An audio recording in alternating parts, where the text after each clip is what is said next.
Hello, I'm Tony, and welcome to the Tony Shap Show.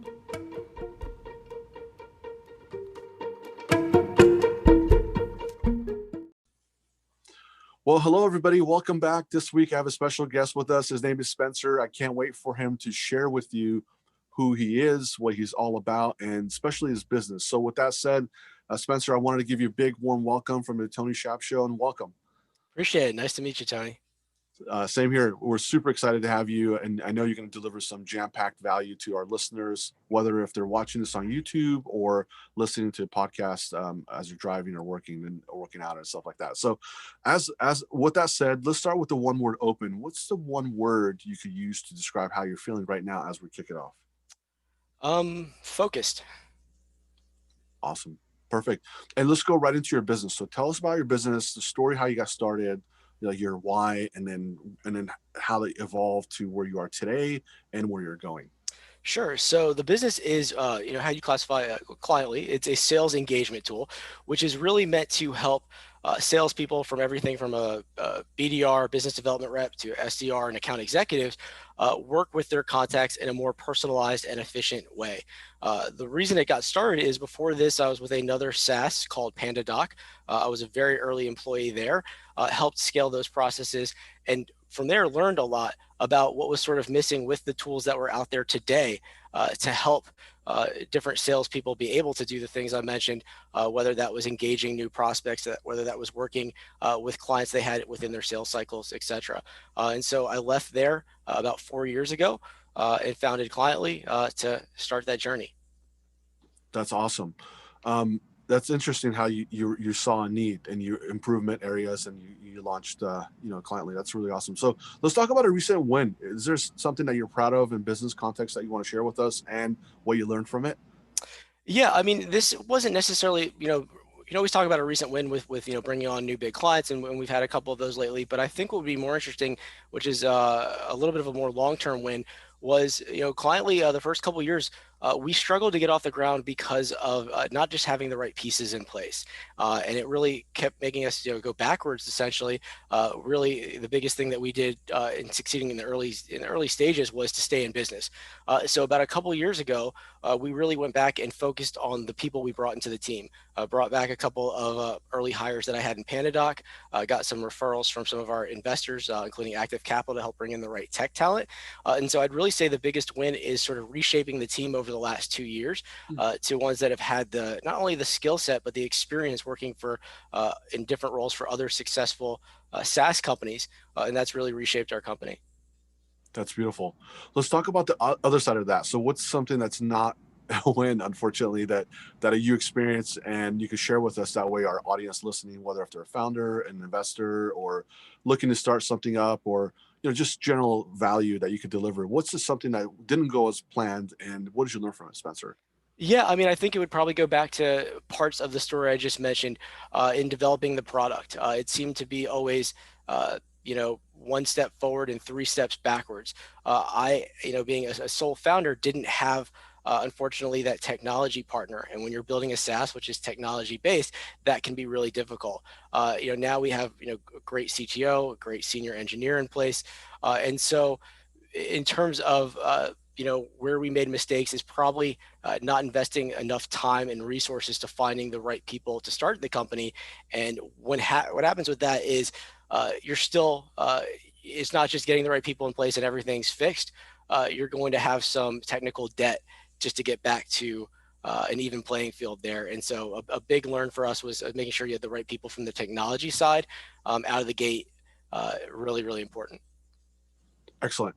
What do you think is, from your experience, Spencer, what do you think is the biggest breakthrough a company would have or should have to go from $100,000 MRR to 1 million? Like, what do you think that key? I know it could be many different things and it's all many different variables, but because I'm just kind of asking a lot of leaders like yourself, like, what is that one thing that it takes for someone going from 100K MRR to seven figures MRR in terms of mindset and when it comes to that leader that's in charge? What do you think that is? I mean, I think it's the same thing in terms of when you look at it, look for investment at the beginning stages of a company. At the very beginning stages, you're trying to sell that you have a vision, an idea that people can sort of latch onto. And as you get to, and as your company grows, becomes more mature, gets clients, gets people evangelizing it, it sort of has a dynamic that switches to where now people are coming to you. And it's the same thing for, I think, that 100 grand to get to that million plus is all of a sudden you've turned that corner to now where people need your product, they know about your product, people are talking about your product. Of course, there's a lot of other things in terms of implementation that have to go into that, but you've turned that point to show that there's a product that's pretty viable.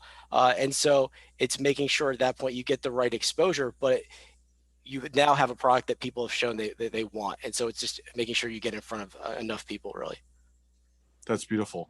I mean, also in addition to that, I was interviewing someone yesterday, and she said that being a professional delegator, that's when you cross that seven figure number, you have to be a professional delegator if it makes sense for your business, right? Most, generally speaking. So, but No, I appreciate, yeah. Yeah, I was just saying, I think that's a good point. I think, if you want to talk about, hey, where do different people struggle, including myself, and I'm sure a lot of founders, because you have to be so hands-on at the beginning because literally you're trying to push a rock up a mountain. And if you're not pushing it, it falls. And so once you cross that point to be able to try to switch sort of the way that you've been doing things, it's tough to loosen that control. So absolutely, that makes sense. Awesome. So if you got someone that's just launching a product, whether it's an actual product or a SaaS, and they're just on the tip of launching and they're sitting on the fence, and let's just say they just launched today. So what type of person would you be able to help with Cliently? Like, who's your perfect fit? And as far as Cliently goes, really our perfect fit is any business to business that has a sales team. We can help, new companies as well, but really where our focus is on sales teams. It's ones that are looking to do what we call multiple engagement. And what I mean by that, what Cliently does is we help people engage with not just email, but video messaging, physical items, handwritten notes, postcards, gift cards, and doing it all at scale. Because today there's so many emails that everybody is getting. So it's actually sort of done a 180 where before it was so easy to send an email and get someone's attention. Now there's so many, you've got to do other ways to get in front of them. And then the other thing that we do is what we call real-time engagement, which is giving salespeople a brand new way, something that's not been done. We just launched it maybe 8, 9 months ago. We haven't really gone to market hard with it yet, but a brand new view of who is focusing and engaging with you right now, and being able to know where I'm going to spend my time as a salesperson today. And this can even, be something important if you're, a solopreneur right now, starting your business because you have only so much time in a day. Where do you focus that time? And I'm a big believer in automating as many things as possible, and our tool does that. But you use that real-time engagement to know who's engaging with you the most.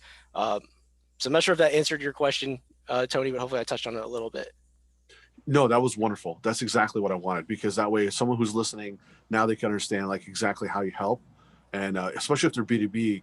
And let's just say that that person just got an $8 million injection, and then now they got these SDRs, and they need pipeline, they need follow up, they need engagement, and that's when they're going to reach out to you. That's perfect. So let's speaking of that. So how can our listeners get a hold of you? How can they connect with you? I probably should be more proactive with social media. For right now, I'd always say you can reach out to me via email, spencer@cliently.com. I do try to, first off, I'm always learning more as well from others that have made it farther to where we are. But I'm also, try to work with mentoring at least, 1 or 2 people when I can that are starting their businesses, so that they can hopefully avoid some of the mistakes that I made. But spencer@cliently.com is a really good place to reach out to me. Perfect. And here we are at the end. What's the one word close you could use to sign off with? It's 2 words.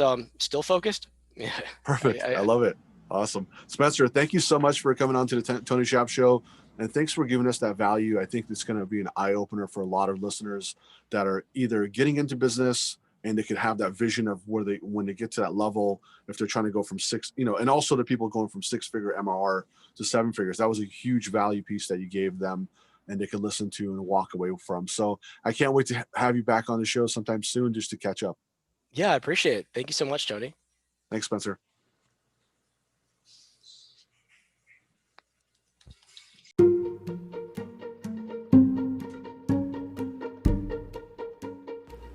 And there you go. I hope you enjoyed it, and great to have you, and thanks for listening. And don't forget to subscribe and stay tuned for the next episode.